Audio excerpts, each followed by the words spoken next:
The nurse almost missed it. The room was filled with machines, soft alarms, and the distant hum of a hospital wing that had seen too many endings.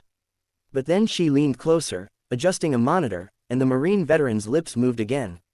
His voice was barely there, thinner than breath, heavy with fear and pride breaking at the same time.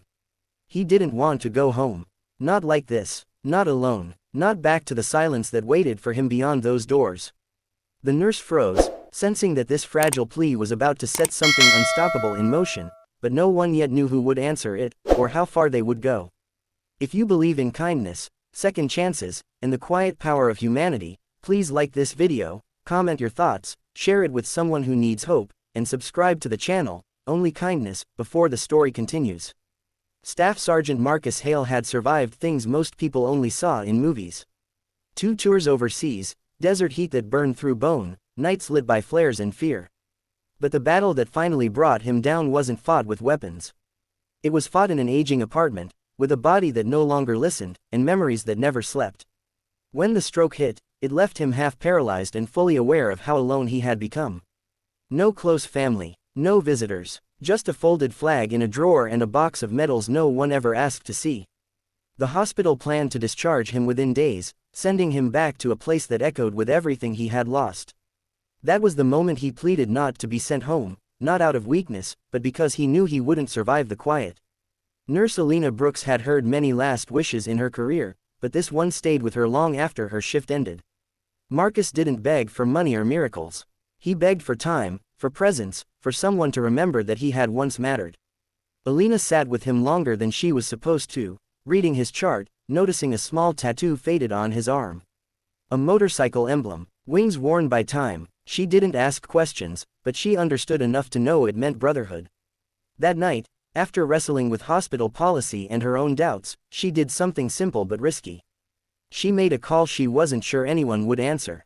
The next morning, the hospital parking lot changed.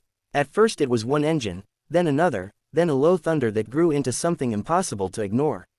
Nurses looked out windows, patients pressed their hands to glass. One by one, motorcycles rolled in, lining the curb in quiet formation.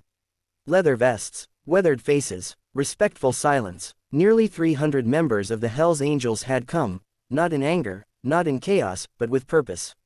Word had spread fast about a Marine brother who didn't want to be forgotten. They came because no one gets left behind. Inside, Marcus felt the vibration before he heard anything.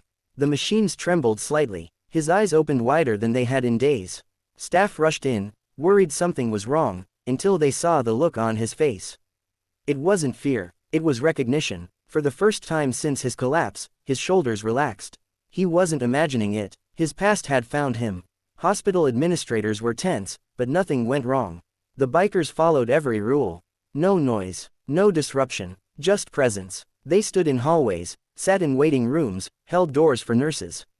One by one, they were allowed into Marcus's room in small groups. They didn't need to speak. They touched his shoulder, nodded, let him know the road he once rode still remembered his name. Alina watched from the doorway, tears she hadn't expected blurring her vision. The man who had whispered his fear now lay surrounded by something stronger than medicine. Over the next days, everything shifted. Doctors noticed Marcus responding better, pushing himself harder in therapy, his spirit visibly lifting. The discharge plan was rewritten. Community support appeared out of nowhere. The bikers organized a rotating presence so he would never wake up alone. They found him a rehabilitation center closer to the city, one with sunlight, staff, and human warmth. For the first time in years, Marcus wasn't being sent away, he was being carried forward. What saved him wasn't just the roar of engines or the sight of leather vests. It was the realization that his life still echoed in other people's choices. That a single nurse listening closely had changed his ending. That brotherhood didn't expire with age or injury.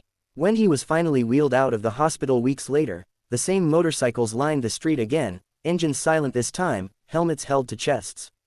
The moment was not loud. It was sacred. If this story moved you, if it reminded you that listening can save a life and that kindness travels farther than we imagine, please take a second to like this video, share it, and subscribe to Only Kindness. Your engagement helps stories like this reach people who desperately need them.